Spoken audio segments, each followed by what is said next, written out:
moving up to first after 19 years in kindergarten. Oh my goodness, that's crazy. Hey, Morgan. Okay, so for those of you that don't know me, my name is Alyssa. On the TPT Instagram world, people call me Allie, which has a very funny backstory that I won't get into right now. But you can call me Alyssa, you can call me Allie, you can call me Hey You, whatever works. So today I'm going to be going over my work on words and my work on writing binder and how I plan on using this in my classroom this coming year. I teach first grade in Northern Virginia, and last year I had 23 students, and I had several IEP students, several English language learner students, and a few students that were below grade level. It was probably one of my academically more challenging years. I've been using some of this same work on words and work on writing activities during centers, but every year, just like all of you, I get better at something, and I decided last year was going to be my center time. I was really going to focus in on what my students were doing during centers.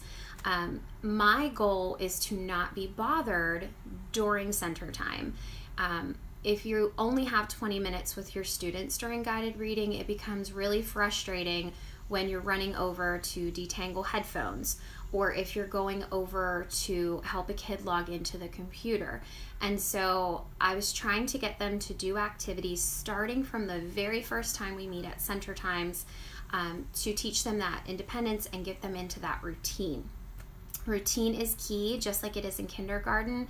It is just as important in first grade. If you are coming from a higher grade down into kindergarten and first grade, you're in for a very rude awakening when you realize that you think that just because they're 6 and 7 years old, or you remember what your own child was like at 6 or 7, that they're going to be able to do things without you. They are not.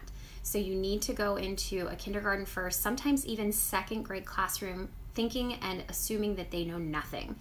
And so I'm going to kind of tell you how I start my year off with center time in relation to work on words and work on writing. So every single year, the very first day, if I can, if not, I even try to do it during Meet the Teacher, which my Meet the Teacher back to school night is a couple of days before the school year starts. And so when they come in to my classroom to meet me, a lot of times if they're not feeling shy, I will snap a picture of them. The other thing I might do is we get placement cards where the student's picture is up in the corner. I will take a picture with my cell phone of that picture. And just so that I have an idea, I want to get to know their faces. I try to memorize those placement cards before Meet the Teacher, so that when they're coming through my door to meet me for the first time, I can go, oh, I know you, you're Alex, oh, I know you. And they really love it when I know their face and I know their name before they've even met me. And they get really excited. So I try to do that first, and I take pictures of those little placement cards. If a student doesn't come in for Meet the Teacher or back to school, then I have to do it the first day of school, which can be kind of tricky, but you're not gonna have any time to do any kind of content during the first day of school because it's routine. So anyway, what I do with those pictures is that I have in my store, it's an editable freebie. You basically type in all your students' names, and then you can I have the directions on how you pop in a picture of each of your students. So I would type in Reed and then drag and drop a picture of Reed into the square. And I do that for every single one of my students. That is the first center that we do in my class. So the first week of school, I don't expect them to be doing anything particularly academic during center time. I want them to know when I hit my bell, that means it's cleanup time. I want them to know that they need to be working quietly. So I need to give them something that they can do independent and they can be successful at without my help. Now, the first week of school, of course, I'm walking around and I'm making sure that everything is going smoothly, but the goal is for them to be independent, and so I start that from the first day. And so what I do at that center is up at my table. And the other students in my classroom during center time, I call them work on words, work on writing, read to self, computer, and listening center. Those are the 5 centers that I do. I refuse to do read to someone in first grade. I don't, in my own professional opinion, my own personal opinion, I do not think a 6-year-old in the first weeks of school are capable of reading a story to another 6-year-old without there being supervision, unless you have a very mature group of students. It might be different for you, but in the last 5 years, I have never been able to do it. I can barely get them to do it during reading buddies when there is a 4th grade classroom that they're reading in buddies with. So I cannot trust them in a group with such a little child, even with a bigger kid. So my read to self or read to someone activities happen during our reading buddy time. Okay, so what I do is I have my students in their 5 groups. I call up, so if I have 25 kids, I have 5 groups of 5. The 5 kids come up to my table. What my centers look like during the beginning weeks of school, it's very simple.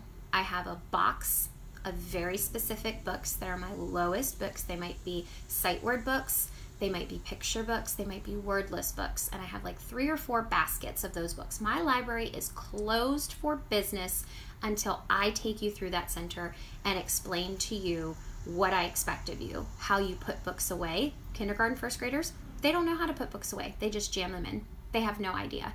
So those of you going from 5th to 1st or kindergarten, they have no idea how to put books away. 0. And so I have that as a center. So they have a couple of bins of books, maybe 3 bins of books. And that's my read to self kids. I don't care if they're reading that book upside down. I don't care if they're reading nothing in it and they're just glancing. I don't care. That's your center. The goal is you stay there. You don't move. That's what you're doing. That's the first center.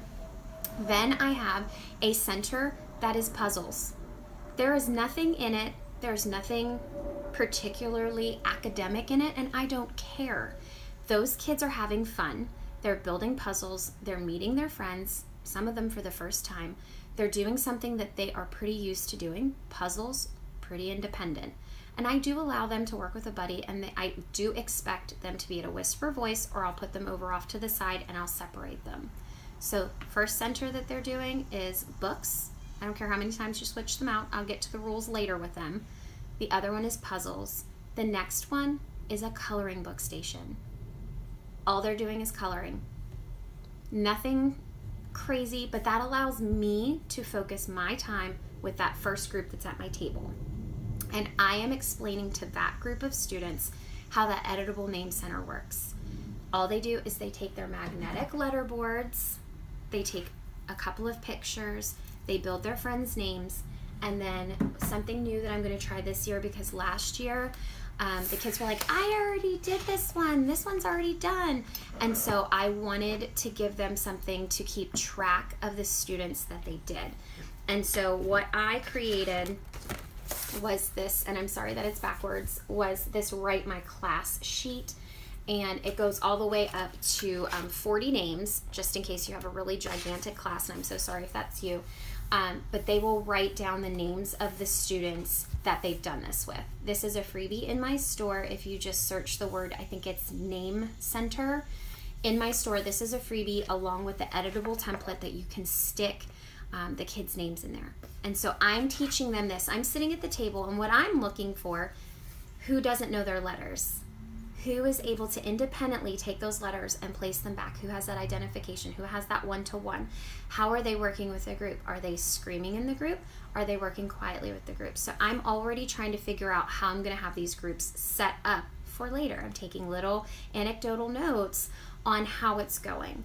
Once I see that they're doing that kind of independently, that's when I'll get up and I'll walk around the room and make sure that the kids that are reading are actually reading. They're not upside down. They're not doing whatever they're supposed to be doing.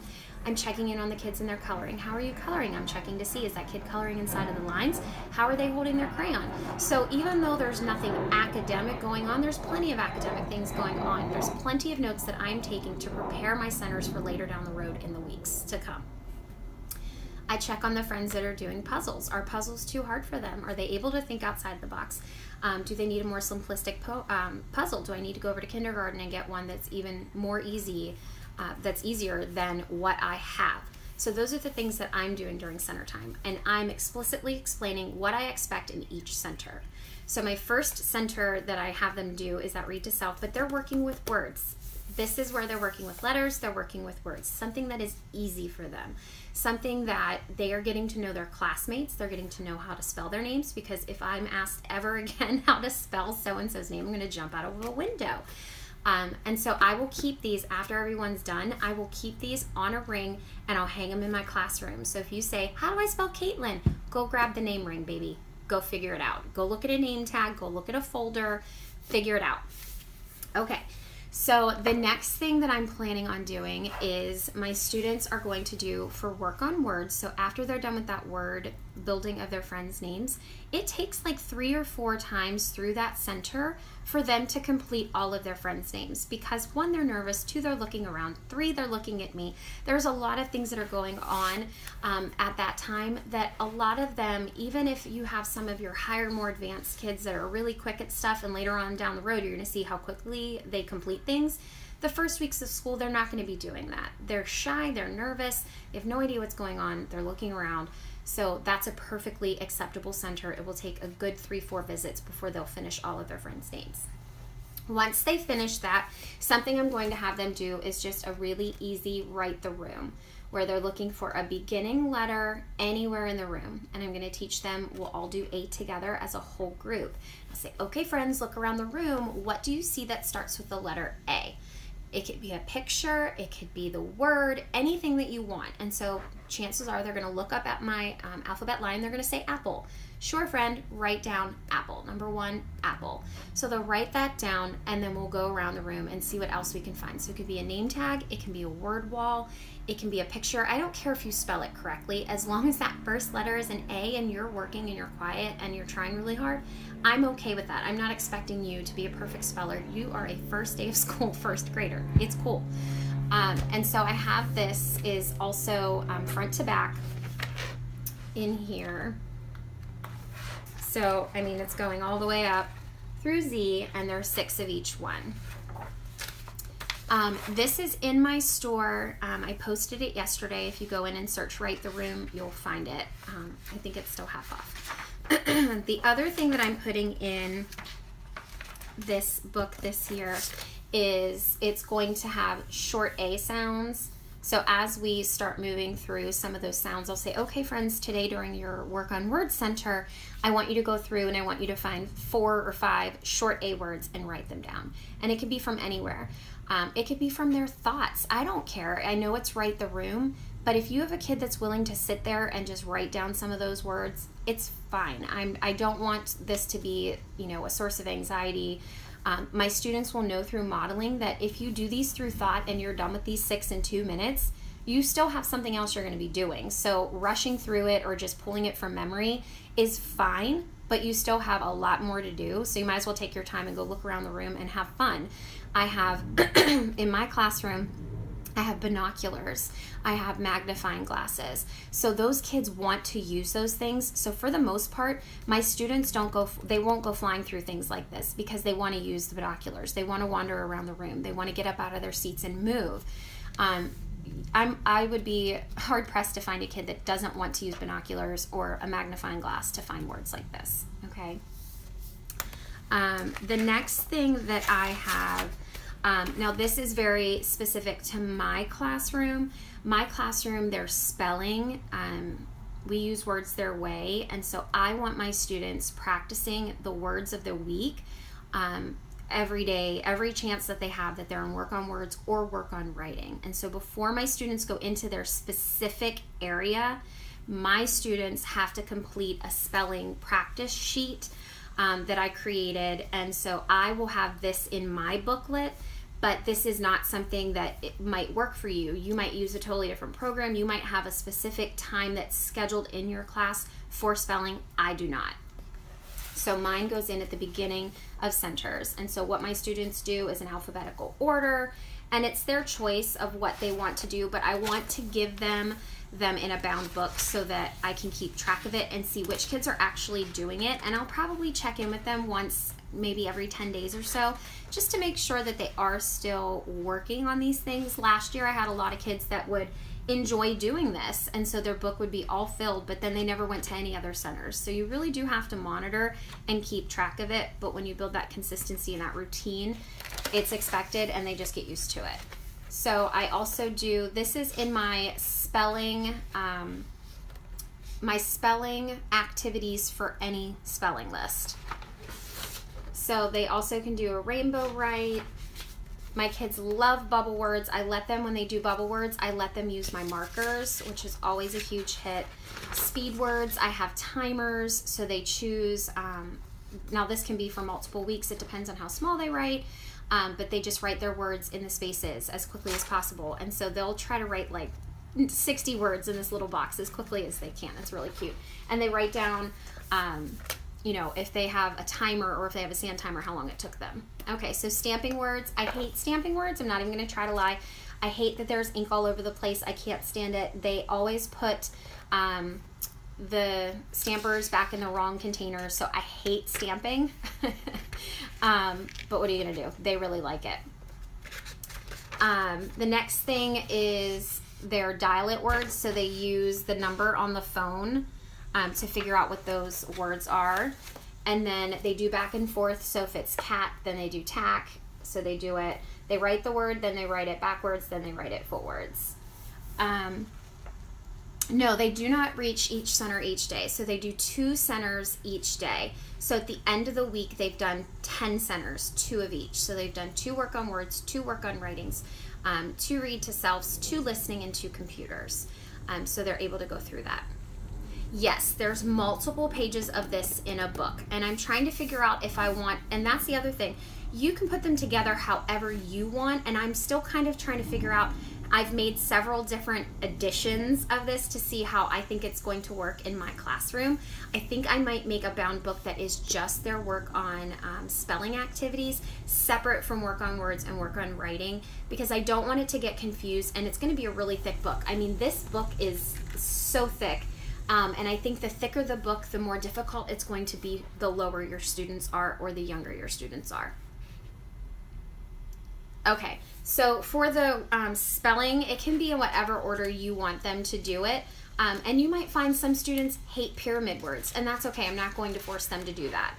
So here's the pyramid words, and then here's roll and write, and then here's rhyming words, so cat, sat, fat. And then marker words. My kids love marker words. I mean, can you blame them? Hello, Mr. Sketch. Stencil words. So I got stencils. It's like the party store on Amazon. I got, I think, 12 of them for $3. My kids, when I first bought them, I only brought 1 in just to see how it would work. They fought over the stencils. It was adorable. And then code words, where they're giving a number and a particular letter has a particular number, so they're writing down the code word. So they're going to write the word cat, and then they're going to write the letters or the numbers that associate with the word cat. So it's kind of cool. Okay, so then they also have a write and draw, where they pick 6 of their words, write them down, and draw it. So they draw a picture of a pig, they draw a picture of a rip, they would draw whatever the ones that they can figure out how to draw a picture of, which is something they really love. And then book it, where this is kind of later on in the year as they're starting to read books. If they find a book that has one of their spelling words, they write it down. So just some easy, for any word list, it doesn't matter how high your kid is, how low your kid is, they're able to do that. So that's all of those. Okay, so then, excuse me. This is what I think I'm going to do minus these, because this is such a small packet. I think that this is going to be how I'm going to do my word work pack. And so I'm going to show you what's inside, and then I'm going to show you an example of what that activity looks like. I'm probably going to end up running out of time. An hour is probably not going to be enough. Okay, so here's the Write My Class. And then after the Write My Class, they're going to have the Write the Room, just like I told you. And then after the Write the Room, the next activity I have my students do is Puzzler. We started off whole group. I teach them what Puzzler is and what I expect of them for Puzzler. And so I have an extra 5 of these in my classroom. So I have my set of 5, 6 for my guided reading table. Those are not to be taken for center time, unless there's no other ones left and you ask permission. But I have a set of 5 of these for my students to use when they're doing work on words, okay?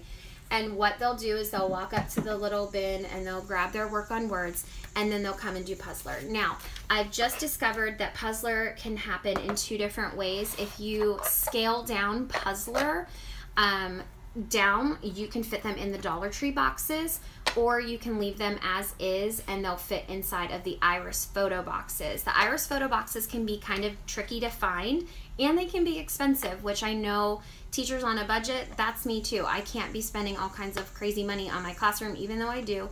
I love the Iris boxes, and now I'm at the point where I have so many Iris boxes that now I have to just stick with the Iris boxes. I have a ton of these, but I wasn't smart enough to figure out like, oh, I can just shrink them down. So you can shrink these. If you put Puzzler to 70% when you print, they will fit inside of this box. And so it looks like this. And the words go inside. So I'm going to share with you how Puzzler works really quick. I'm only going to share with you like one card. So what the kids do is they separate into 2 piles. They make a pile of words. They make a pile of pictures. Okay, and so what they do is they put their whole big pile of words in one area, boom, and then they pull off 1 card. And so what they'll do is they'll say, okay, there's a Puzzler sheet that tells them you need to look really carefully at the letters, because the one little girl looks like she's crying, but if you look, it's actually she's sad. So you really have to look at the pictures. That's why it's called Puzzler. And so I see my A for ant, so I'll pull that down. I see my V for van, then I see my E for elephant, and I see my H for house. And so the students are then manipulating with their magnetic letters, they're putting them in order, and they're trying to figure out what that word is. And it's a sight word that they should already be working on. And so I have several different Puzzler sets. I have pre-primer, I have primer, I have first grade, I now have second grade, and I have third grade, all for Dolch. And then I also have just started Fry. So the Fry First 100, there's a growing bundle in my store for the Fry 100 that you can grab. And the first 50 are already in there, and the next 50 should be done by the end of this coming week. But the pre-primer, primer, and first grade, there's a bundle for those in my store.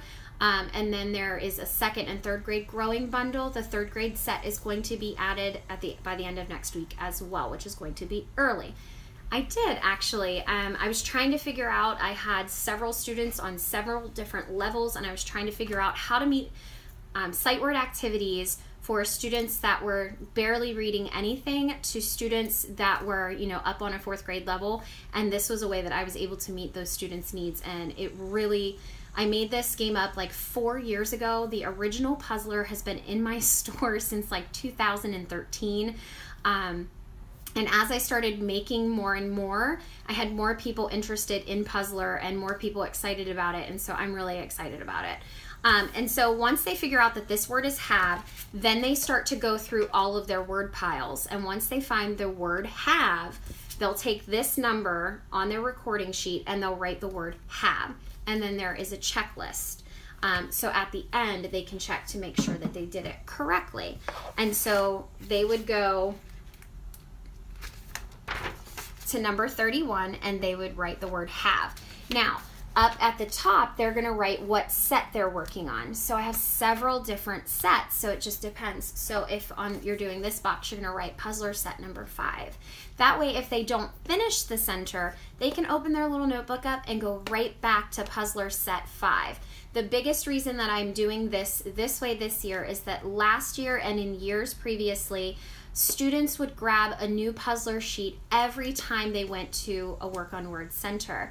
And I had made like 200 copies of a Puzzler recording sheet. And like midway through the year, my students were like, where are the Puzzler sheets? You need to make more copies. And I'm thinking, I made 200 sheets. There's no way that we need more sheets. But they did, because if they didn't finish, they took it home, or they would come up to me during centers and say, I don't know what Puzzler set I'm on, I can't remember. Now you're going to have those higher kids that are like, I was on Puzzler set number 3, I didn't finish card number 22, and they're going to know exactly where they are, they're going to know where their paper is. I don't want to have a pocket chart folder. I don't want to have anything that's like unfinished work, where there's unfinished work jammed down inside, and then in the middle of December, I'm pulling something out of there that has apples on it that we did in September. That makes me mental. So that's why I decided to get a bound book that my students would be able to go back through, look and see which puzzler set they're on and where they need to like proceed from. My students will start at set 1 because that set 1 is am, at, can, go, is, me, my, to, up, see, we. And so those are those 2-letter sight words that are going to be super easy. It's going to bring them success. So that's where I will start. So I will start at set number 1 and I'll work my way straight on up through the word list.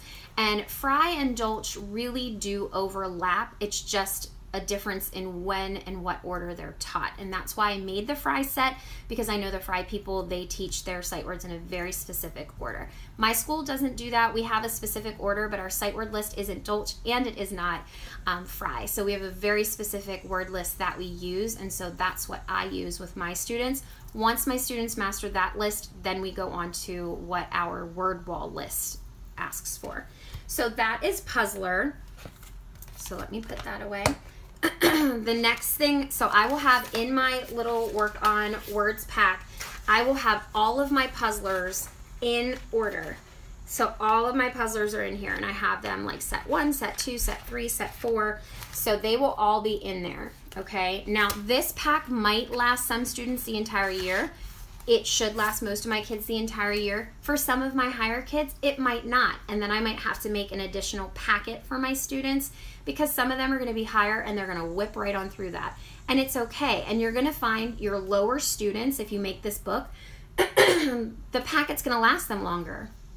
And the reason is you're going to be pulling your lowest group for guided reading more often than you're going to be pulling those higher groups. So when you start to do your testing for reading, you're going to be able to tell which kids' books are going to be needing to be refilled or make a new one. But your lowest kids, this packet is going to last them all year. Your typical kids, your on grade level kids, it's going to last them all year. The kids that you're going to find that this is not going to last all year are going to be your higher students. And that's when you're going to start pulling more difficult activities. That's when you're going to pull the set 5 Dolch word list and puzzler. That's when you're going to start having kids researching and doing things on the computer, or that's when they're going to start doing book contracts with literature circles. So they're going to have other things that they're going to be working on. But for your typical on average or below students, this pack is going to last them all year long, because more than likely your lowest kids, you're going to be meeting with them every single day. And if you're like my school, your lowest group of kids, not only are they meeting with you every day, but they're probably meeting with reading support every day too. So they're not going to get a whole lot of time to be working in this booklet. Exactly. They're working on the same exact thing as everyone else. And that's a huge thing to me. That's why I don't put like first grade puzzler set. That's why I give them set numbers. I don't want my third grader to be like, my third grade level kid to be like, oh, I'm working on the third grade sight word list, and the other one's like, oh, I'm working in the kindergarten sight word list. I don't want them to feel that way. Okay, so then the next thing that my kids are going to work on after they do puzzler, my students are going to start working on I Spy. My kids love I Spy. I've shared this, Reed's done it. My class loves I Spy. And so my kids, now granted, my mirrors in my classroom are not this big. I did get my mirrors from Dollar Tree. They are the little tiny compacts that you can close. And I cover them with a piece of masking tape. That way if they fall on the floor, it catches the glass and my kids don't get cut. It contains it. They come up to me and they say, my mirror broke. I toss it. It was $1. I get another one.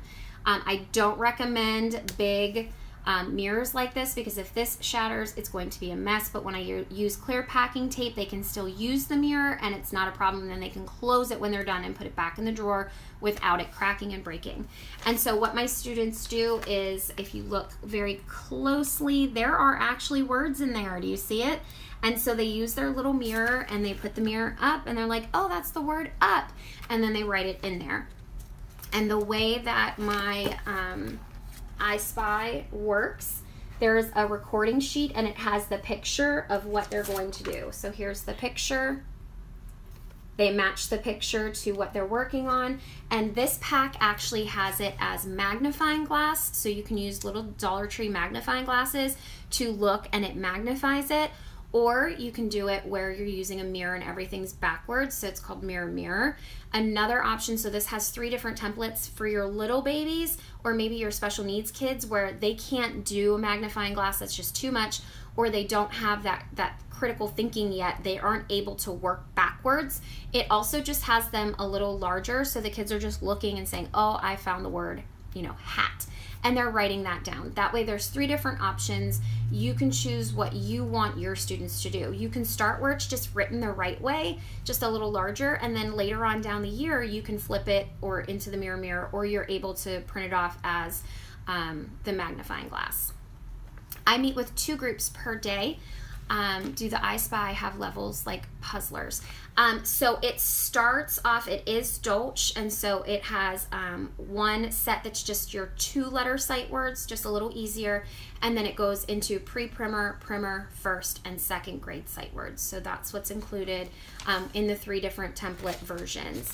And as you can see, like Reed has done these. He really enjoys these.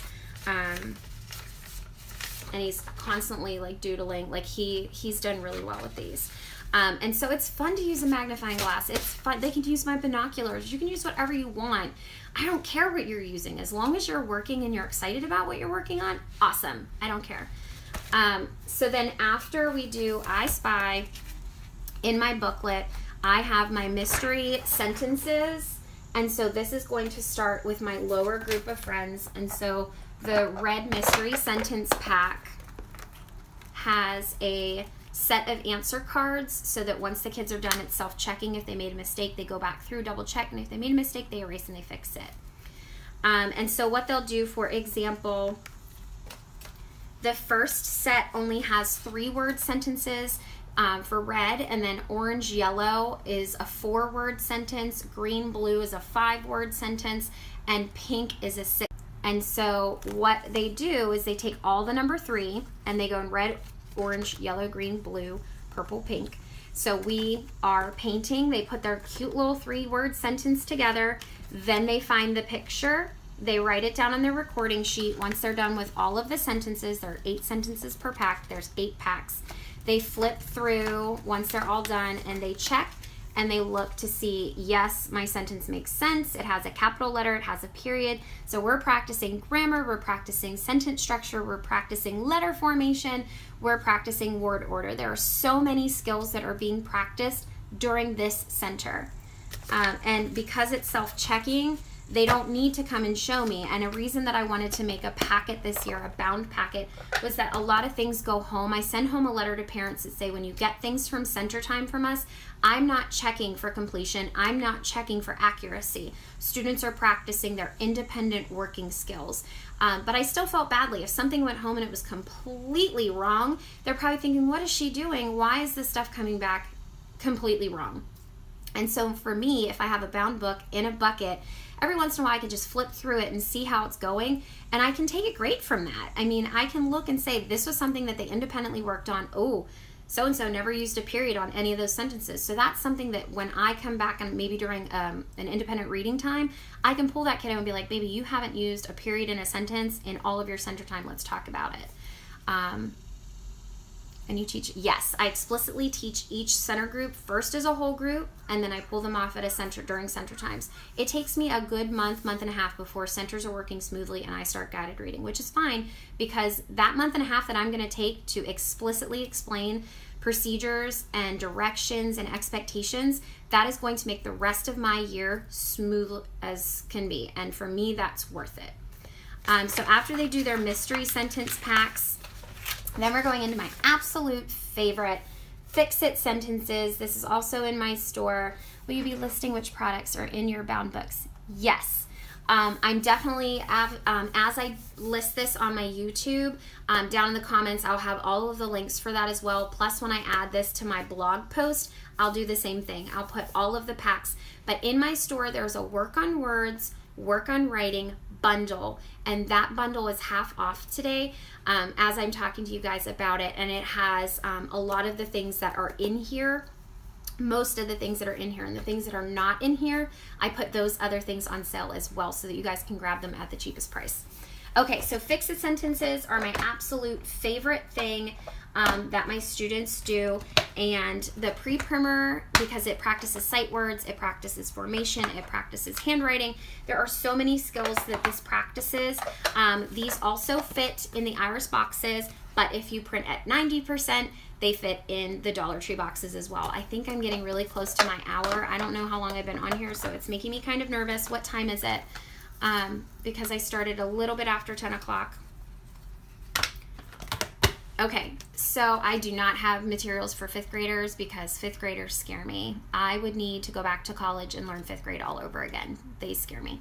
Okay, so in my Fix-It sentences, there's pre-primer, primer, 1st grade, and these sentences are 4 cards, 4-word cards for pre-primer and primer. 14 more minutes. Okay. They're 4-word sentences. The 1st grade are 6-word sentences, so they're starting to pop in some of those adjectives and some of those adverbs. So it's starting to build in more knowledge. And so each pack has 8 sentences inside of it, and there are 7 to 8 packs per set. So you could have approximately, 25 different boxes or so of these. And so they start, and my son was a special needs kindergartner last year, and he's able to do the 1st grade set, so completely appropriate. So they start by looking for that period, and this is something you're explicitly teaching during writing time anyway, so this is amazing practice for reinforcement for your students during writing time. So then they start looking for their capital letter, and then they have a period. But the nice thing is on the back of your 3rd card, there is a number 3, and that is to differentiate for your students that still can't figure out which one of these 2 cards comes 2nd or 3rd. So they can flip the card over and see which one's number 3, and then they have their sentence in order. So they're practicing capitalization, punctuation, spacing, formation, word order, sight word practice, all in one activity. This is by far my favorite activity I've ever come up with. I've been using it for almost 4 years. My students love it. I give an award once they finish all of the packs, and they get so excited. But what was happening was I had kids that were like, I'm finished, I did my whole packet. I can't remember because I sent it home. That was because I did loose leaf papers. So this year, I'm going to be able to track who actually finishes, and then I can go through and check and make sure it has a capital, it has a period, it has spacing. And so this is my 1st grade Fix-It sentences. Like I said, you can scale it to just 90%, and it will fit inside of the Dollar Tree bins. Whoop, whoop. Or you can use the Iris photo boxes, which are now at Michael's. They're called like the Recollection set or something like that. And the Fix-It sentences will take a really long time. It all depends on how many pages you want to do. Now, I bought myself a binding machine because I'm a total nerd, and I'm so excited to bind these books. But you could absolutely, scale it down. You can buy just a poly folder that has prongs inside, and you can hole punch and stick them right inside. And I separated them, and I put a little piece of color in between to separate like my Fix-It sentences from like my insectigating or whatever. So here we're coming up on the yellow sheet. You can stick them in poly folders. And this poly folder, we all know this plastic stuff, it lasts forever. So you can make one of these for work on words and make one for work on writing. You can use the cardboard 1-cent Staples folders that have the prongs and do it that way.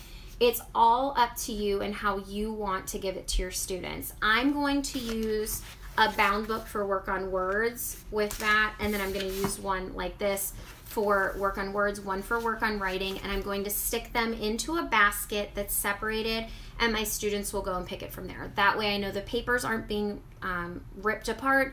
I can keep track. They're in order. They'll know the difference between work on words things and work on writing things.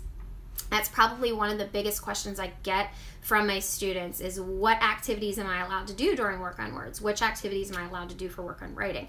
So this year I have 2 separate areas of my classroom that are going to be labeled with my beautiful full page black and white labels. And it will have an arrow that says work on words is here, and on the other side of the room it has work on writing. That way my students have 2 very clear spaces to go to, and then they'll have 2 very clear notebooks to keep track of what they're going to be doing. The poly folders, I got these poly folders for 50 cents at Target, but somebody posted on Instagram that there were $1 cardboard folders at Staples or Office Max or somewhere, so you could totally do that as well. It's up to you. If you have a heat binder or the comb binding machine at your school, you can do those as well. Anything that's going to keep your things in an order for your students is going to be the best thing that you can do for them, because you are helping them to be independent. So I would start off with any kind of like write the room, and then I would go to the easiest puzzler set that you have. The mystery sentences, I would start at the very beginning. Fix it, I would start at the pre-primer set and then just build up from there. The other thing that I have in this book, I'm also going to have my students do my locate, highlight, and draw, which is also in the giant bundle. And it's teaching my students how to restate part of their question in their answer. So this is definitely a work on writing activity. Most of my activities are hands-on practice. I don't want it to always be a worksheet. I like having recording sheets, but I like when they're manipulating with their hands and with magnetic letters and putting different cards in order so that it's not boring. But I do have some activities that are, yes, this is in the bundle. And so then there's this activity which they love, where they have to read the sentence, highlight their answer, and we do that red, orange, yellow, green. I told you I'm a very rainbow organization classroom. We do everything in a rainbow order. So question 1, they highlight it in red, 2, orange, 3, yellow, 4, green, find the answers, color it, and then they draw a picture of something that they read. And there's a ton of these, and they go through the different word families. So they go through short A, short O, short I, then they go into digraphs, and they do blends. So all of those things are going to be included in that as well. And then I have my Insectigating pack. This is definitely for your higher level first graders, possibly second graders or struggling third graders, where students have to go through and spell sight words correctly. They're reading a sentence, putting a sight word into it the right way, and then after they get all of those words, that sight word is then going to give them a code word, and all 6 of the code words, when they put them together, they have to figure out what sentence it's trying to build for them. So it is very, very higher level thinking. My kids a couple of years ago, this past year they couldn't do it, but the year before that, the kids loved it. They loved figuring out. It's called Insectigating, so they're investigating, and it's all bug themed. They loved it. Good. Yeah, my son works on these at home, and he really does like them. Would you suggest making the booklets for a school that gets and loses kiddos throughout the year? I would hate to make the book and they leave mid-year. Maybe if I were you, I would break them down into 9-week books. That would probably be something that would be helpful. That way, if a kid leaves after 3 weeks, then you only lost like 6 weeks. But I probably wouldn't bind books if I were you, because if you use if you use a prong folder, you can pull out the pages that the kid that's leaving did and give them to him or toss them in the trash or whatever, and then you can take the rest of what's left and put it in another bound book. So if I were you, I would probably not go a bound book way. I would go more of a poly folder where you can pull out pages so that you're not wasting copies, especially those of you with copy limits. I would definitely do that. I don't have this with second graders per se, but there is a Dolch second grade and Dolch third grade practice set. The Insectigating is really higher level thinking, and quite honestly, even second graders still need help with sentence formation and things making sense. I would not feel at all terrible about having second graders starting the year off with these. They might get through them a little quicker, but all of them can stand to use the practice. I'm sorry. I mean, I could not tell you. I mean, there were second graders at the end of first grade, and I still had kids that I was like, sweetheart, did you remember your capital letter? So it's not even about the skill that's being taught, it's about the practice. So I definitely think that this would be completely appropriate for second grade, and definitely even, you know, like your special needs third graders or your struggling level third graders as well. So what I'm going to do is I'm going to flip the camera and I'm going to share with you where you can get some of these things. I feel like I've been talking forever. Can somebody give me a time check? I was planning on taking a sip of my coffee. That didn't work. Thank you guys all for being here. I appreciate it. I know I had a lot of you that were really wanting to know how I set these books up and what is inside of them. So I'm really excited. I only have 5 minutes. Crap. Okay.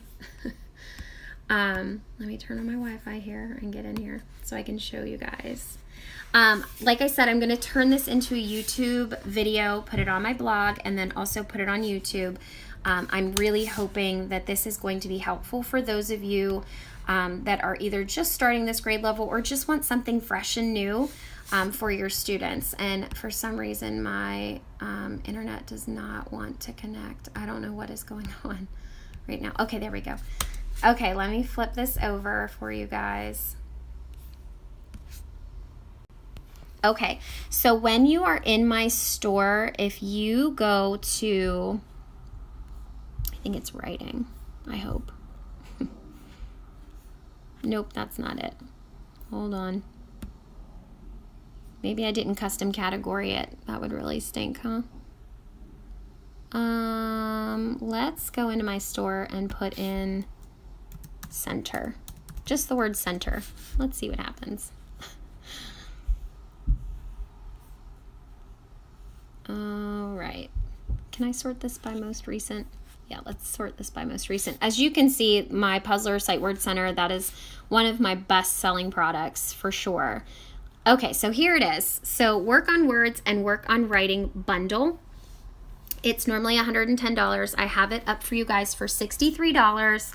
And then it gives you every single thing that is listed in here so that you can click on a particular item and see, do I already have that? I don't want you buying this bundle if you have 2 of the 3 things inside of it. Now, with the price being as low as it is right now, it would probably be worth you buying the bundle because buying them separately is going to cost you over $110. So if you click on and see which ones you own versus which ones you don't, you might want to just get out your calculator and just double check. So it has that locate, highlight, write, and draw where they're going to be doing the sentences. It has the entire Fix-It sentence bundle. It has the entire writing mystery sentences, and then it has the insectigating sentences. Absolutely 1 full year worth of writing centers. Then it has my Puzzler bundle pack. It has the Puzzler extra set. It has my Work on Words task cards. I'll show you guys these things. It has the Mirror, Mirror, I Spy. It has CVC ladders, SHTHWHR blends. These are things that I'm not sure if I'm going to put them in my Work on Words binder this year. This might be things that I use during my center times, or during my guided reading time. But these task cards are something that if you own my Understanding Guided Reading word work packs, these go right along with it. And so I think I'm going to put the recording sheet for these into this pack as well. My kids absolutely love doing these, and it's reinforcing all of the words that they're learning during center time. And so it's the Word Work Task Cards Pack 2 as well. Okay. So if you're up here, if you're in my store and you type in the word center, it will pop up. And so just be careful, sort it by most recent. I'll post a link for the shortcut, the bit.ly. The Ultimate Guided Reading Binder, this is a teacher binder for the guided reading table. So don't buy that one. You want to get this Work on Words and Work on Writing bundle. I'm in Virginia. I suggest the HP 8630. I know it's being discontinued, so any 8600 or 8700 prints wonderfully. So this, Pam, is the bundle for this notebook. In fact, this bundle even can things that isn't even something that I shared. So, Okay, so let me scroll up. Let me flip back over. So yes, I teach in Northern Virginia, and this year I'm going to have my typical normal 23, 24 kids, and then I'm going to have push-in students as well, probably about 6 push-in students with special needs. So I'm really excited. I feel like this differentiation is really going to help those students just to become independent thinkers and to feel successful, that they're all doing the same exact thing, but it's going to be on their differentiated level. So you can put the work on words and work on writing in the same book. For those younger kids, it might be a little hard. You might need to separate them with color separators. I personally plan on doing 2 different bound books, one for words and one for writing, so that I don't confuse my students. I want to make sure that they very explicitly know this is what you do for work on words, this is what you do for work on writing. At first I was going to bind them all together, but when I made my example bound book, it's a lot of pages, and I don't want my kids to feel overwhelmed and unsure of what to do, because the moment that they feel unsure, guess who they're coming to ask questions to? You. I don't have time for that. So I feel like I'm going to make 2 smaller bound books so that they know, okay, here's work on writing, and my work on writing bin is going to be right next to all the work on writing activities. My work on words is going to be right next to the work on words stuff with their bin. No, I decided, you could, but I decided this year that I am going to do spelling as a separate book. So I'm getting my money's worth out of these bound books and out of my binding machine. I'm going to actually have 4 different bound books in my classroom. Work on words, work on writing, spelling, and poetry. So I have a poetry pack for the entire year that I use in my classroom. It has all the lessons together, and then it has a full page poem, and then it has a half page poem. And I've been using the quarter size sheet poem for the last 4 or 5 years. And this year I decided I'm going to bind a book of all 30 poems, and we're going to use the full size poem sheet for them. So I'm going to have 4 different bound books, but I really think that it's going to make a difference in my classroom. It's going to be organized. Things are going to be in one spot, especially since I'm a flexible seating classroom. They don't have desks, so they can't jam them into a desk and, we never see them again. They'll be in very specific areas, and so they'll be able to grab them a little easier. Yay, I'm so glad you like the poetry as well.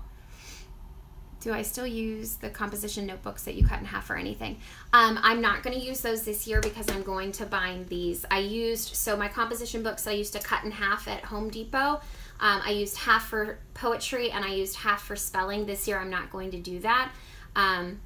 This year I'm going to have bound books for each of those things. So their composition notebooks I'm actually going to, I think, keep as a doodle notebook for them, quite honestly, because I don't want to cut them in half this year. I loved that, but I do have some special needs children that I think that small scaled writing is going to just be too little, and I don't want to spend time having them cutting out the resources and gluing them down. I want them to already be there, because I know I'm going to lose some time having such severe special needs, which is completely fine, and I know I'm going to lose some time, but anytime you have a ton of cutting and gluing involved, it immediately takes away some of your time. So I figure if their poetry and their spelling, if I can have them in a book bound already, I know that that's going to not have as much time wasted. I teach first grade. This particular cover, there is a cover in my store if you just type in homework folder. This is an editable cover, so you can choose. I have several different editable covers in my store that you can choose from. So you can have this super colorful one for work on words, and then you can pick the one that has all the students on the bottom for your work on writing. But yes, I teach first grade. This is going to go on YouTube, yes. And then I'm also going to put it on my blog. I don't have a lot of things for math.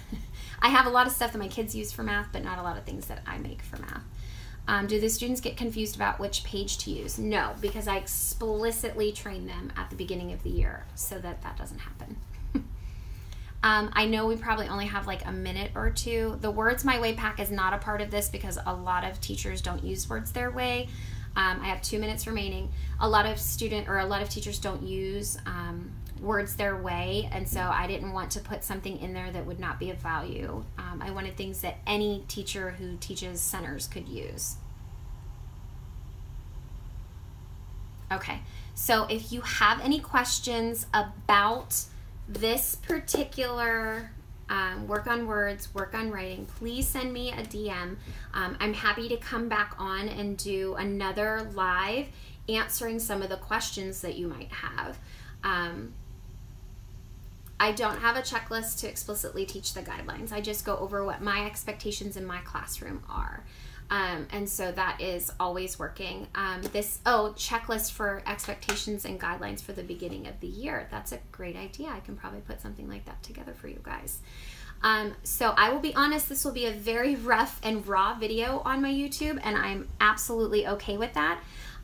So when you go on, you'll see the very first part where I cut that off, and it's just going to be this.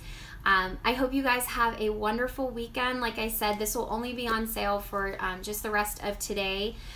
So if you're watching this video after today when this was shot and the price has gone up, I'm very sorry. You can put it on your wish list. But I just hope that this keeps your center time organized and keeps your kids organized and allows you to focus your time on guided reading, teaching your kids how to read. And so I hope that these independent activities teach your kids responsibility and